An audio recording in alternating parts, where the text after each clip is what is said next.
She'sby Podcast, check it out. The She'sby audio experience. Dream by day, She'sby Podcast by night, all day. Yeah, my name is CJ Finley, and I'm the founder of a brand called Thrive on Life, where the whole mission is to just help other mission-based people, brands, and businesses thrive.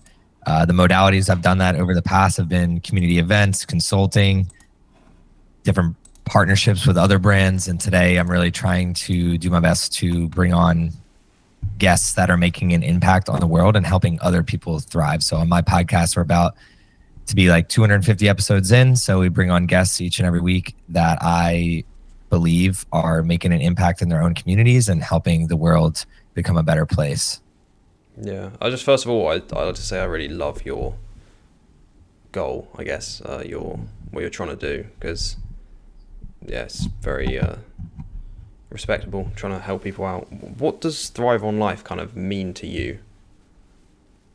Yeah, so it started because my wife's father unfortunately died in a spin class of a heart attack, and that had kind of the repercussion of me reaching out to her. I've known her my whole life since we were 10 years old, and we reconnected when that happened. And what ended up happening later on was I went to go visit her, we reconnected, and I wanted to do something bigger with my life and felt like I wasn't fulfilling my own destiny by just getting my corporate job as an engineer and going down this path that wasn't necessarily mine. I wasn't choosing this path.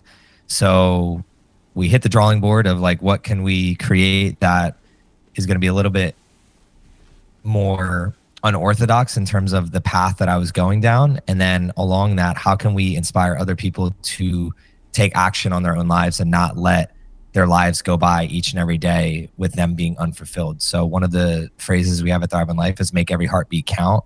I have heartbeats tattooed on me, on my hand and on my arm. And that's just a representation that every heartbeat that we get could be our last. And Thrive really just started because somebody close to my wife, one of her favorite people in the world, unfortunately passed away, and it caused us to reflect on, are we living up to our fullest potential?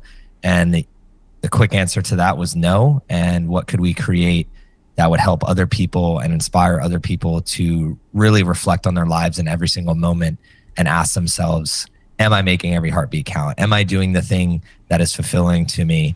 And if I'm not, how do I take action today to change that? Yeah, it's quite unfortunate that it often does take something like that to get people to kind of really realize.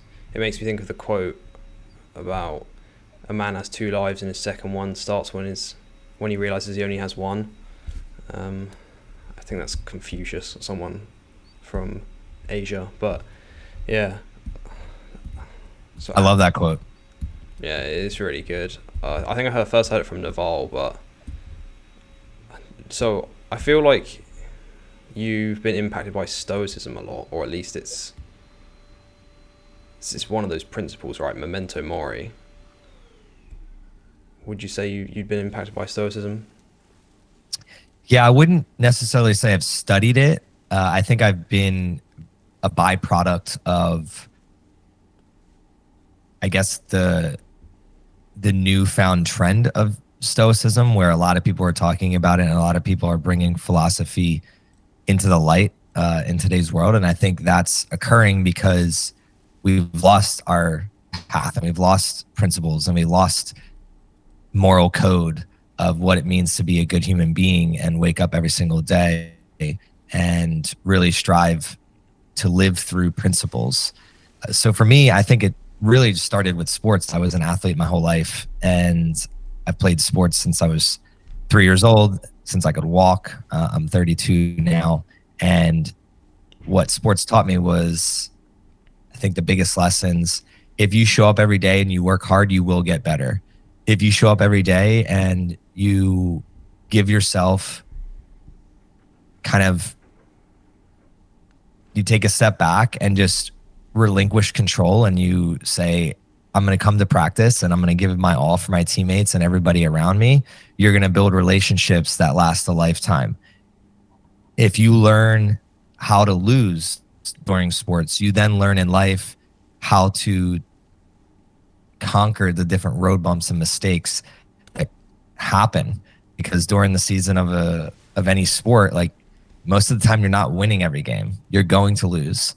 And then you go right back to practice to do your best to win that next game. So I think a lot of people in life, they struggle in life because something bad happens or some little mistake happens, and then they let that eat them alive. But in sports, you can't let that happen. It's a long season. So for me, I don't think Stoicism particularly has had an impact on my life. It's just I've been living, I think, in a stoic way as a byproduct of sports and entrepreneurship and people that I've been fortunate enough to be mentored by. And now that it's more of a trend, I would say I've read up a little bit on it, and I try to dial my life into a more stoic path based on the information that's coming out today and how people are kind of distributing that and living through that. Yeah, I would say, I guess Stoicism is just kind of a word for it, but you can kind of arrive at those lessons through many aspects of life. I'm pretty sure Jocko Willink was saying how he arrived at it through seeing stuff in war, but then he also came to many of the same conclusions as Jordan Peterson did through psychology. So it's like if you pay attention to the things that happening to you, you will kind of learn those lessons, I think. And Stoicism is just kind of a philosophy that gave a name to that kind of thing. I would agree with you that sports can really help, because I think that was the first thing for me where I could see like, oh right, so if I try hard at practice, I can actually change the outcome, which I think is very important for a lot of people. They don't feel they have any control over their life. What would you say are the main things people can do if they're not thriving to try and start thriving better in all aspects of their life?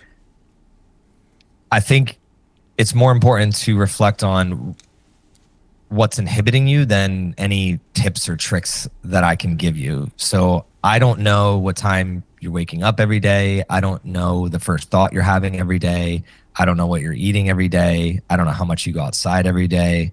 It's really just understanding yourself. And to start with that, I would just say, get out a notebook, get out your phone, and really just go through your usual motions and analyze what you're doing every single day, what thoughts are coming up during what parts of the day. How often do you find yourself complaining?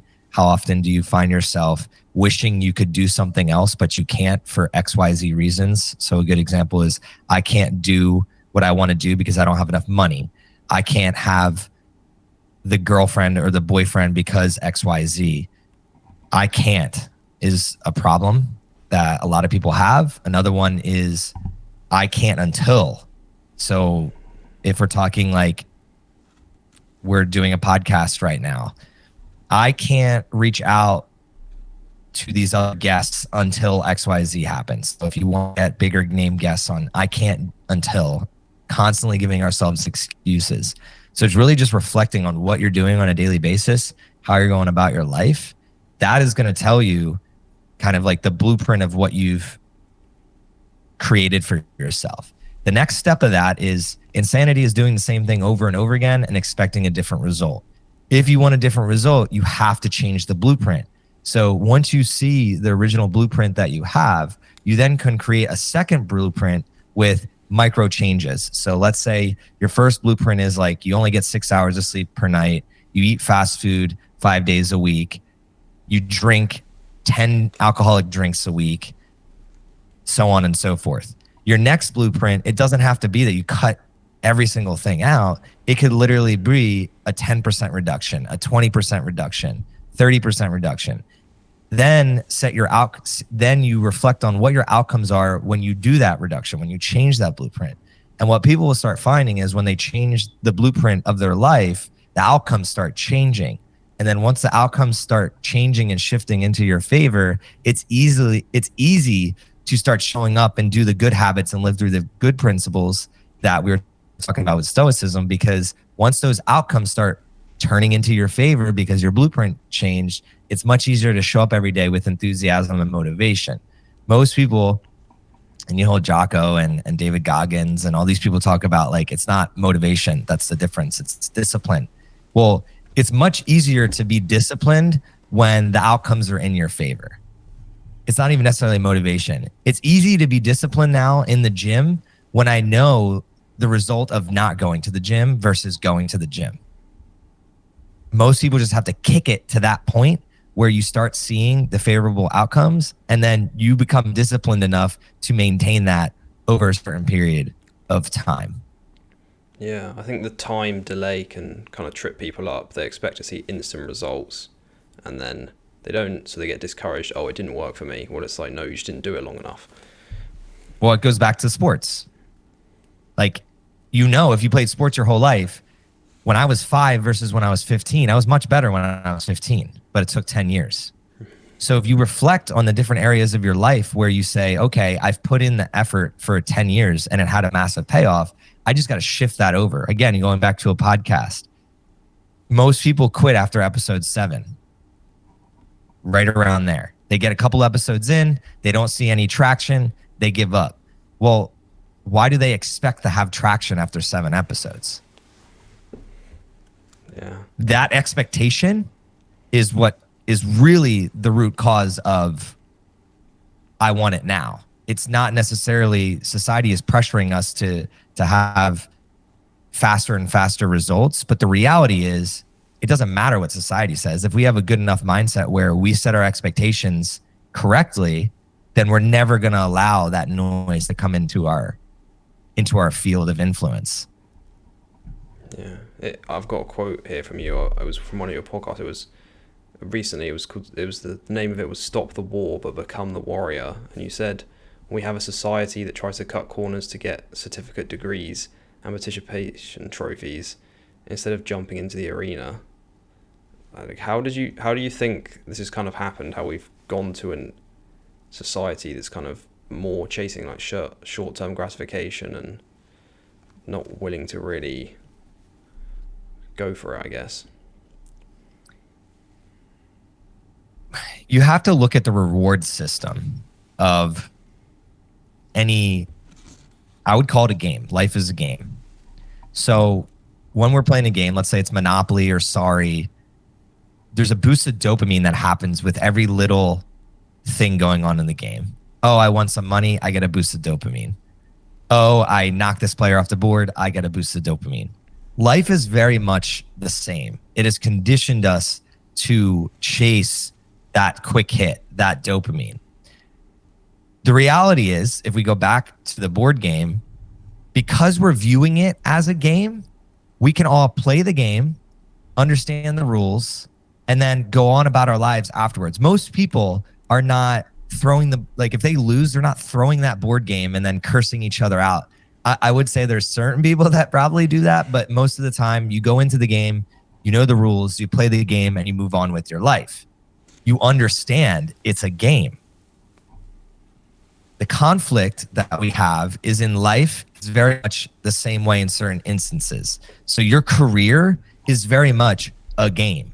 Like, if you do certain things during the game, there's certain rules. You get like in America, you get a college degree, your percentage of being able to get hired by other jobs goes up, right? So that to me is a game. Where people get lost is they lose themselves in the game. So they say, my whole life is dependent on getting this degree, or my whole life is dependent on this job or this career. When they can't just say, I'm playing this game for this certain season, and then I'm going to get X reward and then utilize it for Y. And if it doesn't happen that way, cool. Like, maybe I'm not meant to play this specific game. Maybe I need to go pick up a new game. There's a million different games out there. So like, we're podcasting here today. I could be doing how many other jobs, but I'm not tying myself to this thing and saying this is all that matters. Society, though, and the game, the owner of that game wants you to believe that it's all that matters, because reality is they're making money They make more money the more people they entrap into their game.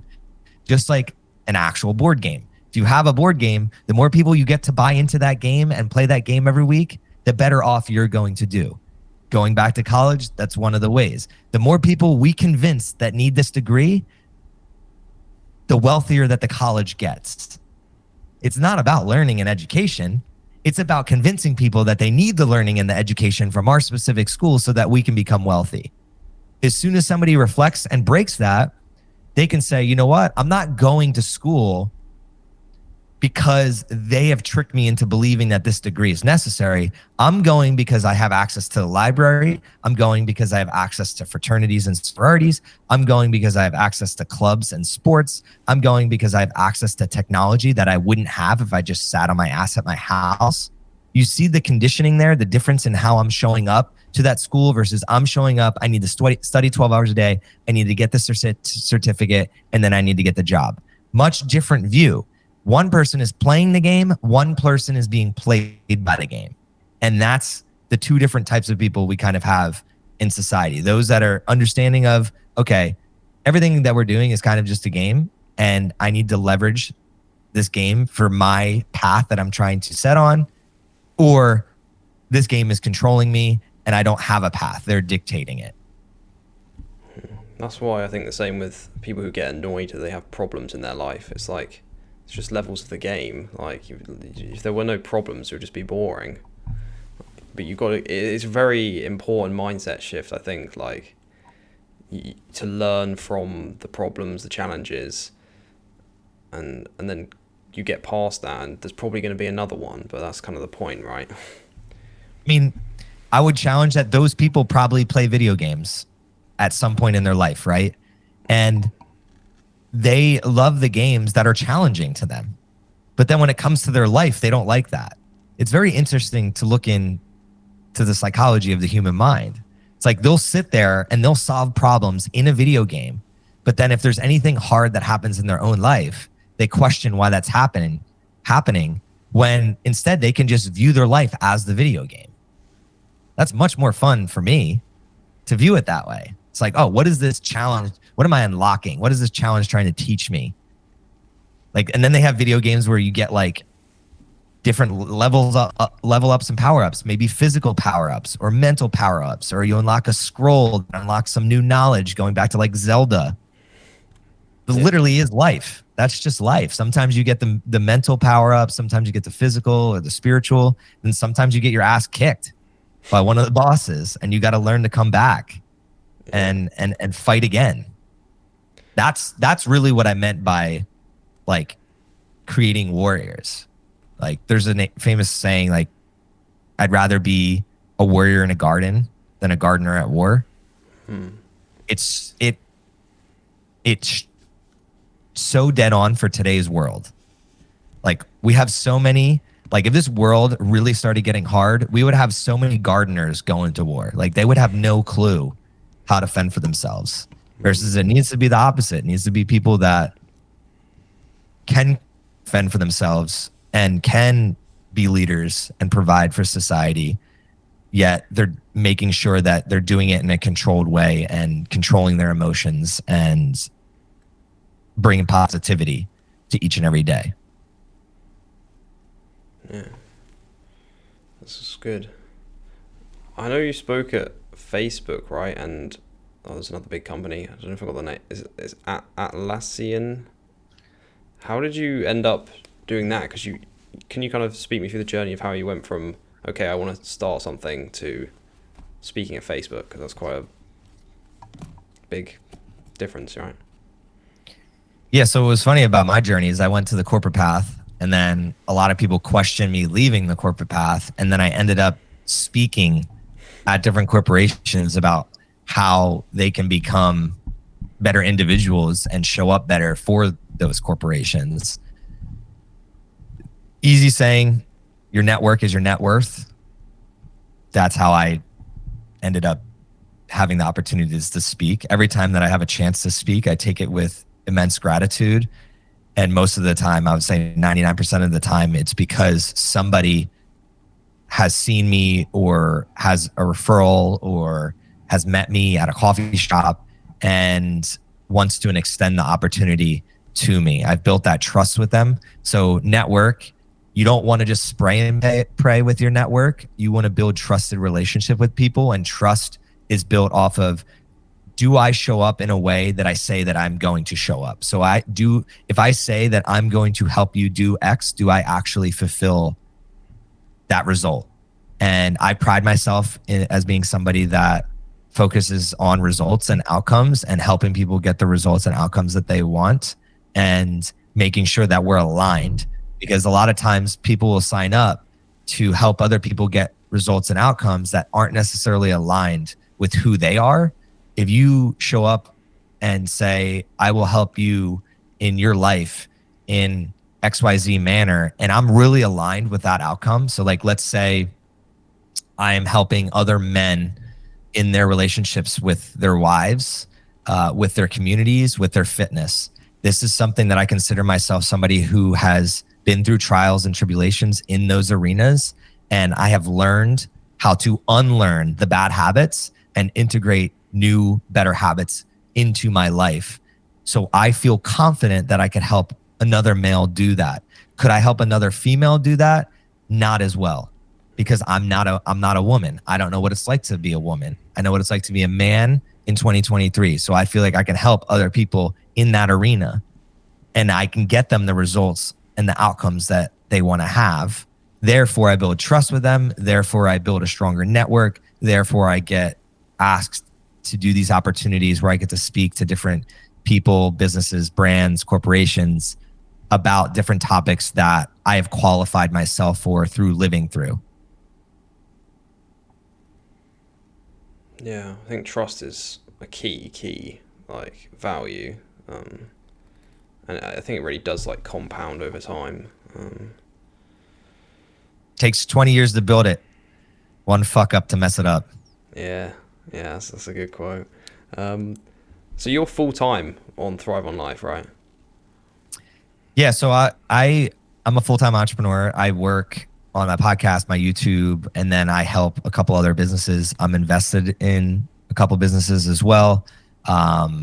So my day-to-day really just looks like, how am I splitting up the different projects that I'm working on and helping and advising the different projects and businesses that I work closely with. So a good instance is today, I have this podcast, and then I will work on myself, go for a run after this. But after that, I will head over to this place called the MSW Lounge, which is a nurse practitioner, Doza. He runs that, where he's helping people basically like live healthier, happier lives through blood work, through vitamin IVs, through chiropractic work. And then we also have a supplement company off the back of that, which is MSW Nutrition. So helping people live healthier, happier lives outside of Austin, Texas through the supplements that they're taking. And then we also have a company called How Do You Health, where we've run 3 health festivals 3 years in a row at the end of the year to basically gather other people in the health and wellness space, biohackers, and brands, red light brands, supplement brands, things like that are really at the forefront of helping humans live their most optimal lives. So today I'll head over there and have a couple meetings there. And then throughout the week, I'm figuring out how do I move the needle forward with that. I have a mobile sauna where we partner with other brands for retreats and different events to get more people in sauna and ice and help them learn about that modality and how powerful it is for your mental, physical, and spiritual health. I'm a community leader at my favorite gym here in Austin, Texas, called Squatch Frontier Fitness. It's a beautiful place that has a lot of beautiful people at it that are doing some amazing things to make this world a better place. We run a free community workout every single month that I help lead. So doing a little bit of a lot. It's how I like to live. It keeps everything kind of spicy each and every day and makes me look forward to every day, because I just get to work with great people and on things that are actually making an impact. Yeah, sounds awesome, but kind of wild. Yeah. Can you talk to me about like red light therapy or whatever? Because I'm pretty sure you do it every morning, right? Yeah, every single morning. I did it before I jumped on this podcast. So I have an autoimmune disease, celiac disease, and then other things that I suffer with. And red light is great for inflammation and your mitochondrial health. So if you're familiar with mitochondria, the famous saying is it's the powerhouse of the cell, right? So if we think about our bodies, we are essentially a supercomputer that is comprised of atoms and neurons and a bunch of things that are compounded together. One of those things is cells. So if you want to have a healthier overall body, you need to focus on creating healthier cells. Now, what helps your cells? Things like sunlight, ice baths, saunas, working out, eating nutritious food. Light is a major one, though, because when we look at different lights, just like if you look up at the sun, your eyes can't handle those certain rays, but your skin can, the vitamin D that you get from that. So there's different forms of light and they have a different impact on us. In terms of red light, if you want some great information, go to Andrew Huberman. You can watch his whole thing on like light and wavelengths. Should drop that in the show notes of this. He's a great YouTube video on that. Ooh. But in layman's terms, what the red light will do is it can, like, if I'm sitting there, it'll go through my skin and then help the individual cells. So there's two forms. There's I forget how many nanometers the light goes and what wavelengths that you need to be looking at, but there's like just red light. So I have a Mito red light that I use. It has two settings, just a red light version, which then will help my skin, help any acne, and just generally help my mood and help me feel better. Then there's infrared red light, which actually goes into your deep tissue, which that is going to help muscle soreness, joints, and really help your cells basically repair themselves. So if you do it consistently over a period of time, it's going to help your cells regenerate and be better. And you're ultimately going to feel that and be better overall. For me, the biggest thing is it mimics the sunlight. Like if I wake up before the sun rises, it helps put me in a better mood because it mimics like me going outside and just being in front of the sun. Doing that consistently every day has had a really good impact on my mood, just doing that for 10 to 15 minutes. You also can like read in front of it, stretch in front of it. It's a modality that is very low friction. So sauna and ice is high friction because you got to like go outside and you're going to get sweaty and you got to have a towel and like you might have to take a shower afterwards. Red light, you don't have to do that. You can literally just sit in front of it. Right when you wake up, I roll out of bed, sit in front of it for 10 to 15 minutes. I'm on with my day. You could do it at night as well. So yeah, I highly recommend checking out the Huberman for more science behind it. But for the general person, mood, energy, inflammation, and just giving yourself a good habit to start off with in the morning is the most important. Yeah, I'll definitely drop that video in the show notes. So it's infrared. It's pretty much heat, right? Yeah, so you'll feel a little bit warm, but it's not hot. Mm-hmm. Like it'll make, by the time you're done, if you do it for 10 to 20 minutes, you're going to feel warmer than when you started. But it's essentially warming you up from the inside out. Okay. Yeah. It doesn't like I'm not, if I touch my skin, it's not going to feel hot. It just goes deep. It penetrates your deep tissue and then it's going to warm you from the inside out. Just like an infrared sauna would. Okay. Yeah, I've done sauna, but I haven't done red light, so I'll definitely try that at some point. You're also big into like these kind of fitness races, right? I don't know what you. Yeah, Hyrox. Hyrox. Yeah. Okay. When did you start doing them? So February of 2020, I did my first race. My buddy here in Austin, Texas, he got free tickets, and he was like, I have these tickets to this new free race in Dallas. Would you want to drive up there with me? And he knew I was one of the guys that would just say yeah and not really look into it. So I didn't even look into the race. I show up, and within 10 minutes of starting it was like, holy shit, what did I get myself into? It was really bad. I did really bad. I felt terrible afterwards and really started looking myself in the mirror and asking myself, wow, I'm not the athlete that I thought I was. I thought I was in shape. And I just got my ass kicked by like hundreds of other competitors. And it kind of gave me that bug to like get back into the arena. Unfortunately, the pandemic happened and it stopped all the races globally. So I had to wait over a year. And in April of 2021, I decided to sign up again. But this time around, I asked a couple friends to sign up with me. We trained for like a month for it. I thought I was going to do much better. I ended up only doing like slightly better. Still got my ass kicked. But at that point, I really decided, wow, this is something that gives me a good feeling. I love the atmosphere. I love the people that are showing up to these races. And I love the challenge of just getting better and better each and every time that I enter the arena.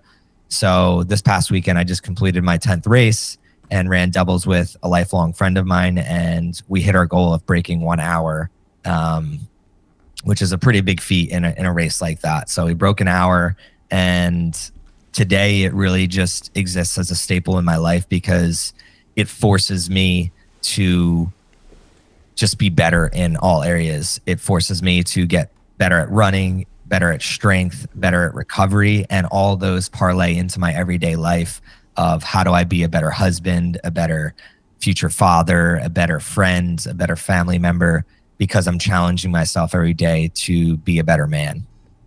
Yeah, great job on that. I was gonna, because for anyone who doesn't know, it's kind of like you said, it's running. Is it 500 meters or 1K? About it depends on the race, right? It's 1 kilometer. If you do Hyrox, it's always 1 kilometer and 8 total kilometers and 8 functional exercises. So you'll do 1 kilometer and then you'll do a functional exercise like 1,000 meters on the ski erg. Then immediately you run another kilometer and then do a 275-pound sled push. Obviously, you're gonna have to convert that to kilos. But it's heavy. It's pretty dang heavy. And then it's nonstop. So you're running until you complete the race. So the faster that you can complete the exercises and the faster you can complete the runs on top of that, the better you're going to do. Yeah, it's just very challenging. Think of the conversion. It's over 100 kilos. It's like 130. Yeah, if you pull it up, they say it on the website.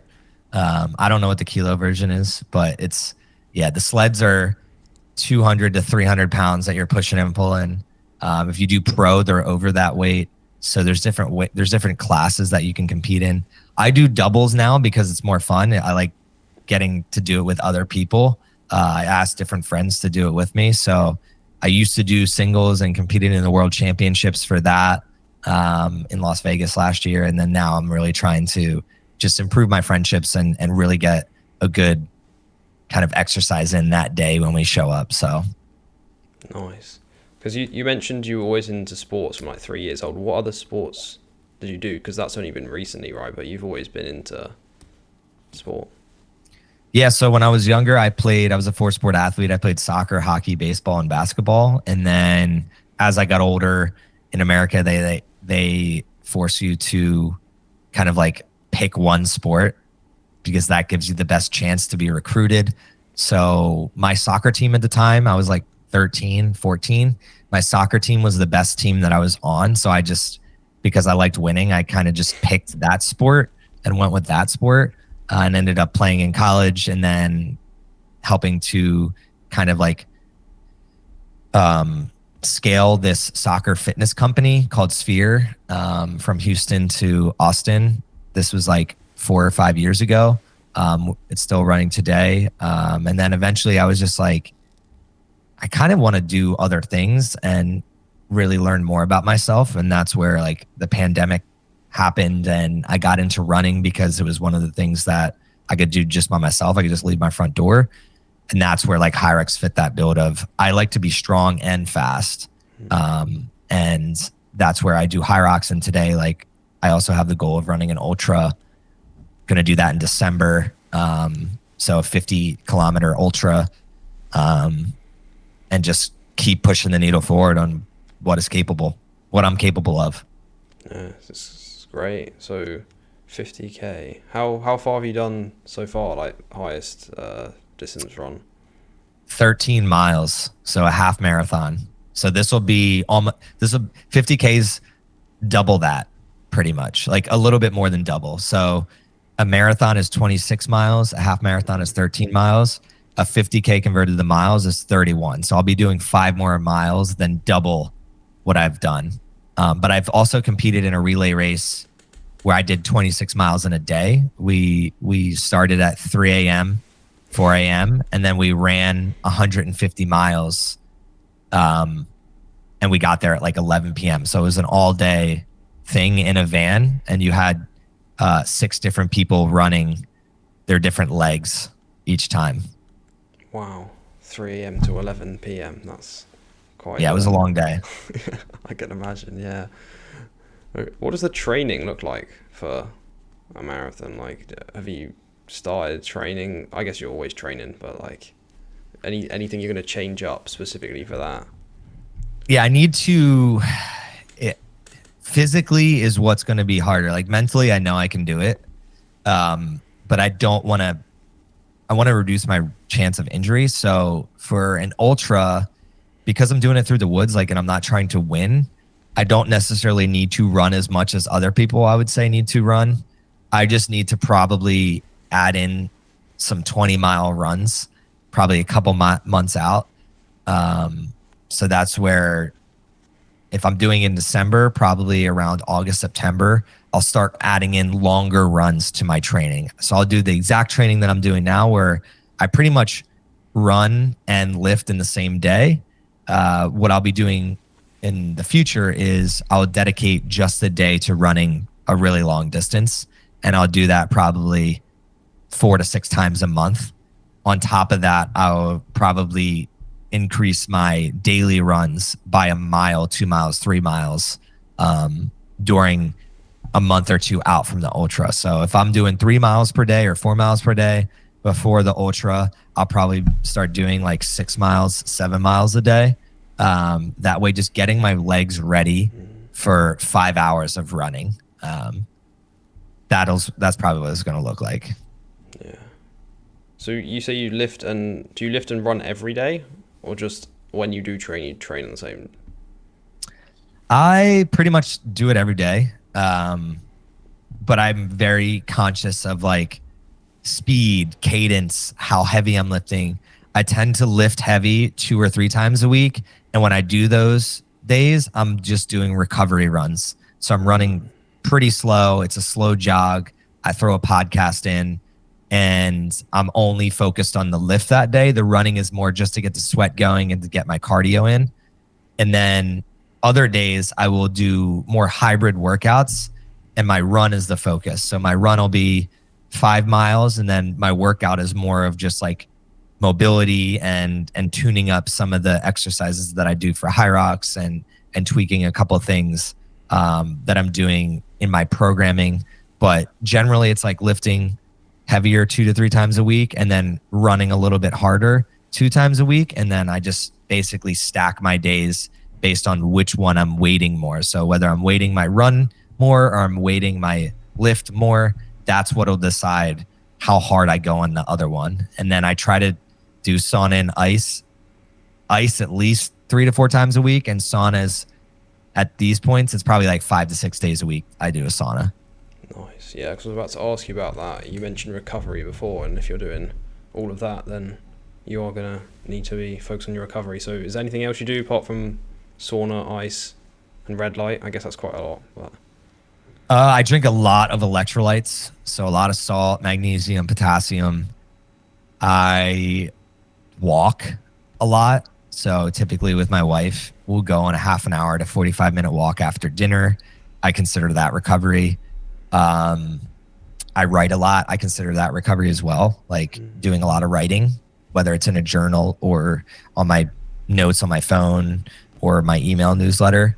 And then I'm heavily focused on sleep and HRV. So I have an Oura Ring and a Whoop, and I track like the amount of strain that I have every day, and then make sure that I get 7 to 8 hours of sleep every day that I'm doing two days of training and pretty hard. I'm pretty dialed into making sure that sleep happens. And what's your diet like? So I only eat twice a day.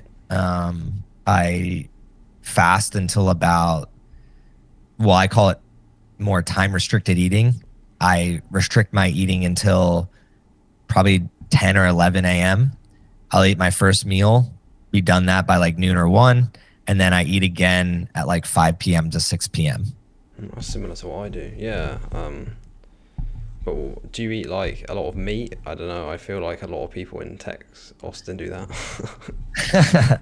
No, I tend to just like go with what I'm feeling. So I really enjoy in the middle of the day smoothies and waffles and eggs and sandwiches and things like that. And towards the end of the day, my dinner pretty much looks the same every day. It's like a burger, a turkey burger, chicken, rice, a Japanese sweet potato, and then I just do different variations of that. Sometimes lentil pasta, pickles, fermented veggies.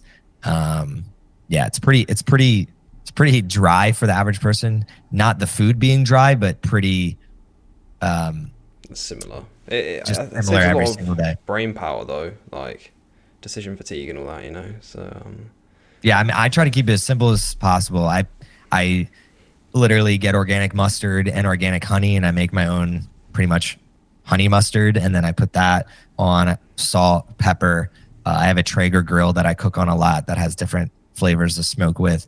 So I keep it very simple so that I like to reduce a lot of friction in my life. There should be no friction around eating healthy. Make it easy, and it's very easy to make it simple, and then it's easy to follow through with every single day. And then over a 10-year period, you're just like, holy shit, how did I become a rock star pretty much?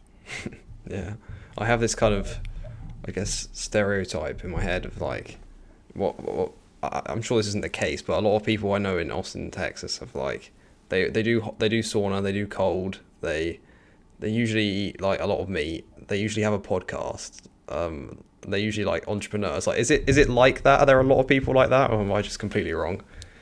I would say there's a higher demographic of people like that here. I think one of the reasons why is we live in a city that is attracting a lot of people that are basically pushing the needle in technology and wellness, and also are going against the grain in terms of normal healthcare and normal technology.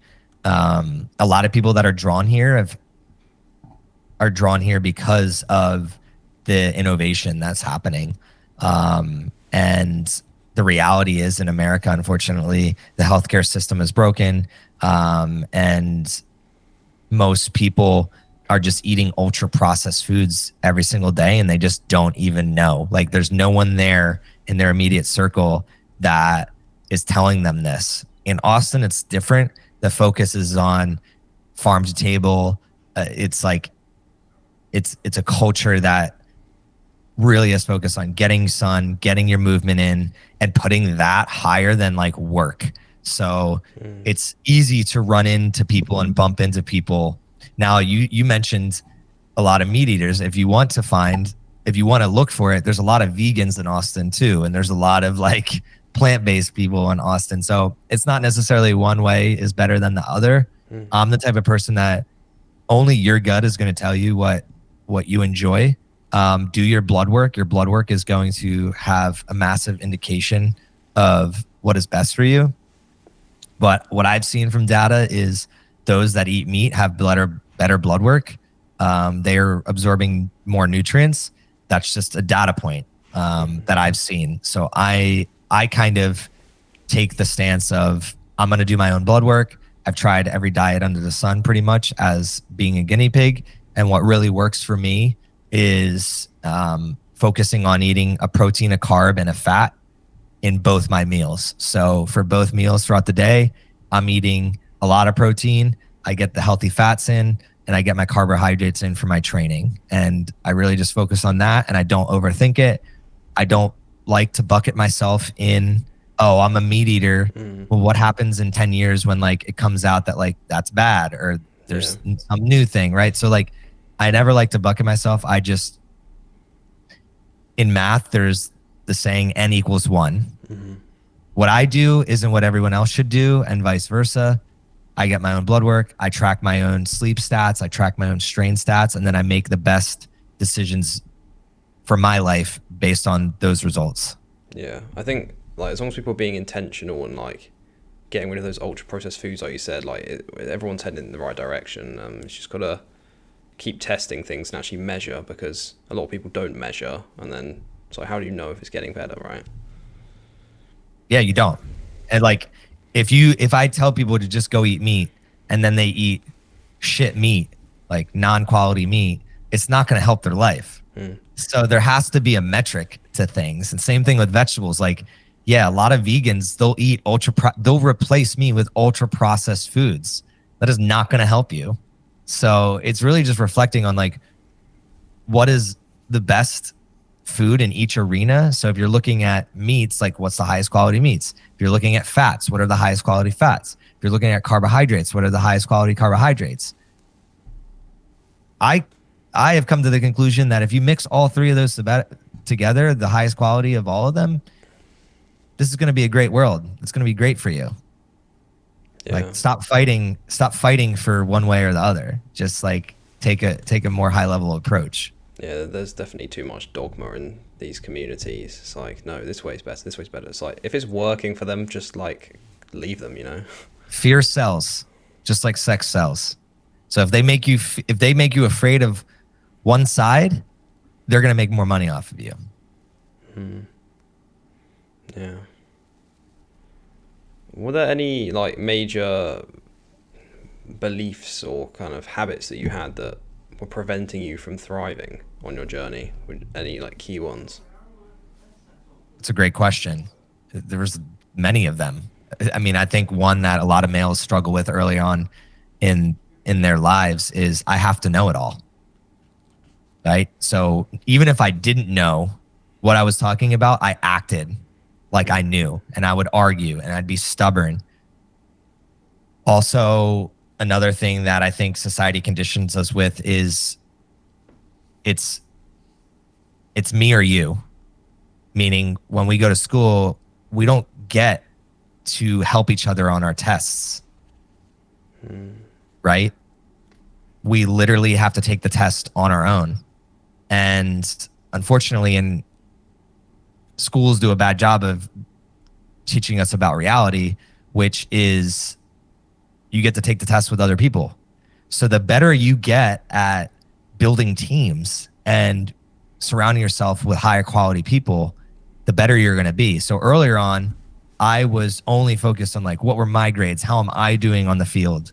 Am I getting the accolades? Versus in entrepreneurship, the more that I invest in other people and I help other people hit their goals, the better that I do. So I flipped my mindset to how do I help myself to how do I help other people?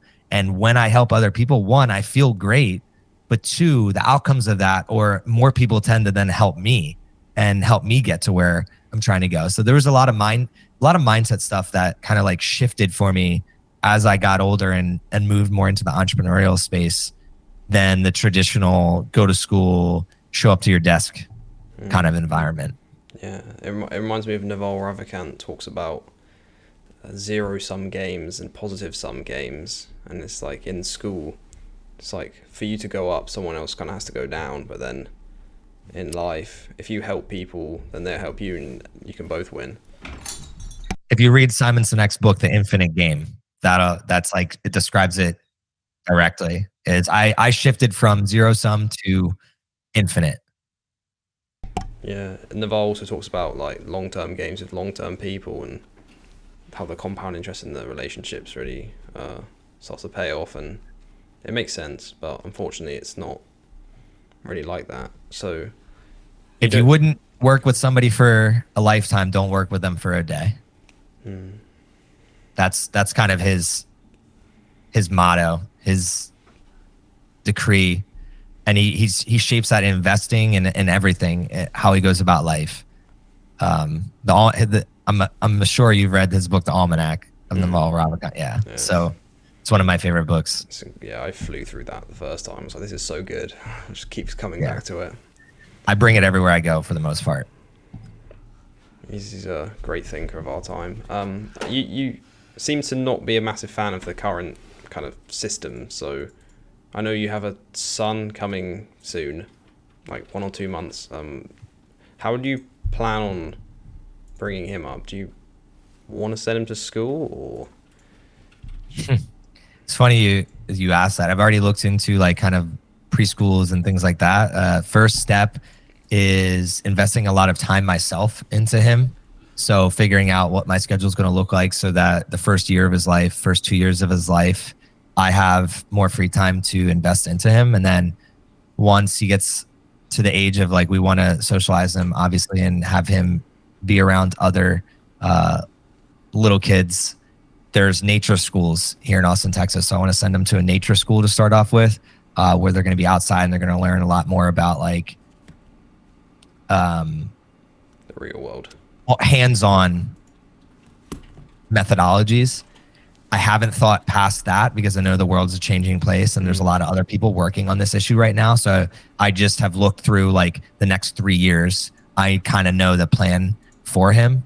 And then if there's no solution that I feel is provided, maybe it'll be my calling to build the solution.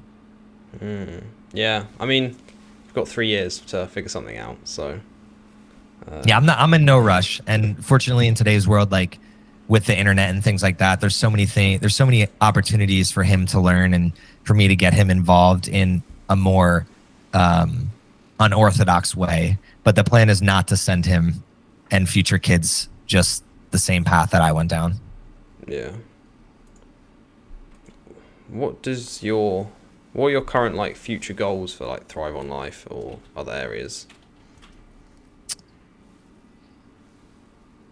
I would say my what I call the North Star I'd love to have some type of incubator investment vehicle 10 to 20 to 30 years from now where I can invest back in young entrepreneurs and young people. So when I reverse engineer down how to get to that point, that's where the podcast and the YouTube and other things I'm doing in media will hopefully get me there. The bigger that my network grows in a capacity where I'm a trusted individual, when I go to create either a fund or an incubator and accelerator, I now have a really big trusted network of people that could either be advisors or write checks or literally just give back to the environment that I want to create. I haven't really thought much past that because I live for the moment. I don't necessarily live for 20 to 30 years from now. I don't live for the amount of money that I'm going to make. It's really just a byproduct of the things that I'm working on. So the goals that I have really are just predicated on what fulfills me each and every day. And I love helping other people get new ideas out into the world and help them show up better. And I've seen other incubators and accelerators be able to do that for different ideas. And I believe that I'm more than qualified to be able to do the same thing. But I'm also very patient in that journey. I love podcasting. I love working out with friends. I love doing retreats. And I feel like I have a lot of life to live first before I invest a ton of energy into cultivating young minds and young entrepreneurs. Yeah.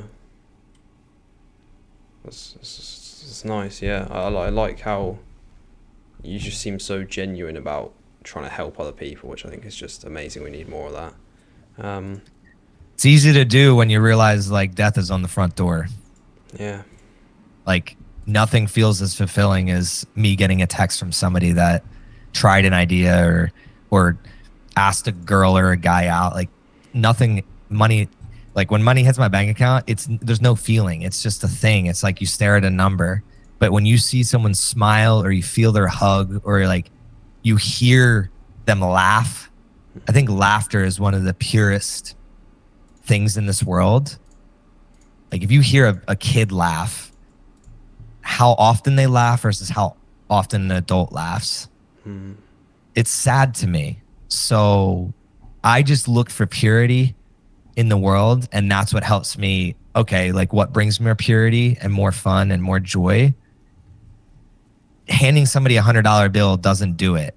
They have to like work through something on their own or do something, and then they feel that joy, and then I see it and I can feel it as well. I feel that energy.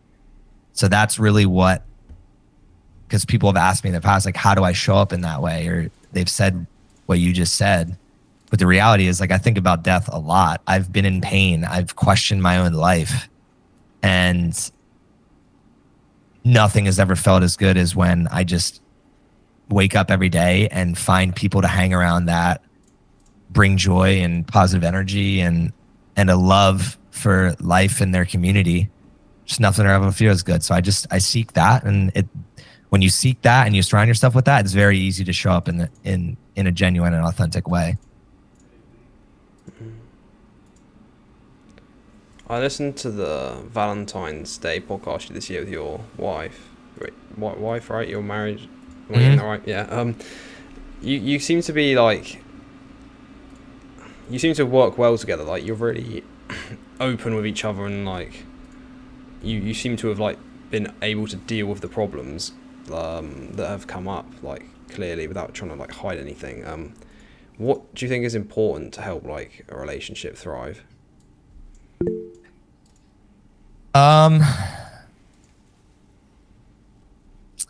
There's a million ways I can go with this question. Give me a second here to think of Sure. what's the most practical I could give for other people out there. There's a book called Difficult Conversations.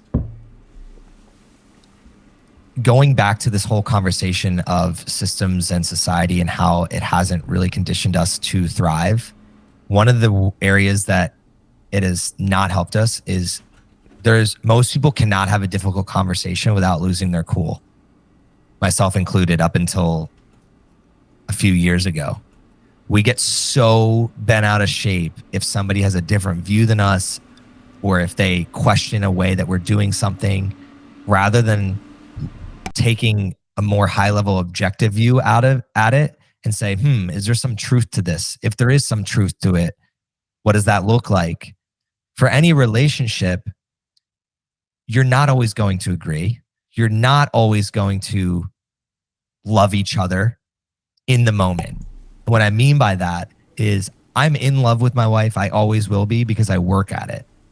Do I love everything that she does? No. She makes me frustrated. She makes me angry. She makes me sad. That's human. That's humanity.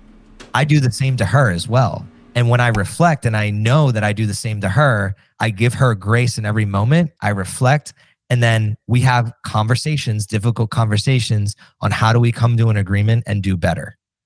And that's the best advice that I can give to any couple out there, is you're not above the law. You cannot point fingers. You have to look in the mirror and ask yourself, how was I 50% of whatever this outcome was? And I'm talking specifically to the negative outcomes that we have in our relationships.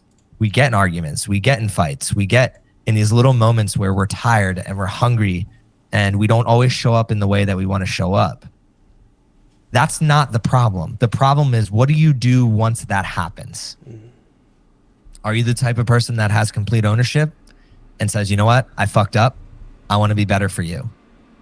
My wife and I pride ourselves on being those types of people. We know when we mess up, we confront that, and we communicate with each other how we plan to work on becoming better for ourselves and for each other for the future. Yeah, it's making me think of, it's like a quote, if it comforts to hear it, look for the lie in it. If it hurts to hear it, look for the truth in it. And great quote. That's a hot, like, if people just went through their relationships like that, anytime you feel uncomfortable, ask a question. Then you'll know that you're marrying the right person, because at least you're seeking the answer. Most people just hold it all in, and then it blows up on them. They either break up or get divorced, rather than, as soon as they feel that uncomfortable thing, they address it. And Erin and I, my wife, we make sure we address it head on. Yeah, I think just We're not perfect though. I want to make that very clear. Far from perfect. Like we're 5 years married, and every day is work. Yeah, I think it always will be though. Like, 100%. you get better. But I think that's important. Like, pull the trigger quickly, because I feel like people leave it, and then if you even if you do something bad, if you like quickly make up for it and like explain, rather than just leaving it for ages and just kind of, I don't know, what's the word, like, rots and gets worse. Yep. Becomes toxic. Yeah, that's good. Poisons you. I think this will be the last question. What does CJ actually stand for? I've always wondered this. Charles Jr. Ah. Yep. My mom didn't want to call me Charles, which is my dad's name, and up until I was born, they couldn't agree on a name. And then my grandmother basically said, "Why don't you just call him CJ?" And it stuck. So ever since I was born, it was CJ. Wow. Okay. That's cool. Yeah. I appreciate you doing this. Where do you want me to send people? The best place is at cj.finley, Finley, on Instagram, or cjfinley.com or thriveandlife.com. Any one of those is going to point you in the right direction to everything that I'm working on. I'll put all the links to that, and I'll put the link to the Andrew Huberman red light thing. Yeah, it was great to speak to you. I'll head over to Scorch Fitness when I'm in Austin someday. Hell yeah, man. Bring it. Like, you'll fall in love with it. I've heard a lot. I've heard that name come up a few times now, and yeah, everyone I know who's in Austin, they say they really like it. So I think it's probably my number one city to visit in America. Yeah, it's a blast. I appreciate you. Thank you. Keep thriving. I will. See ya. Peace. Goodbye, audience.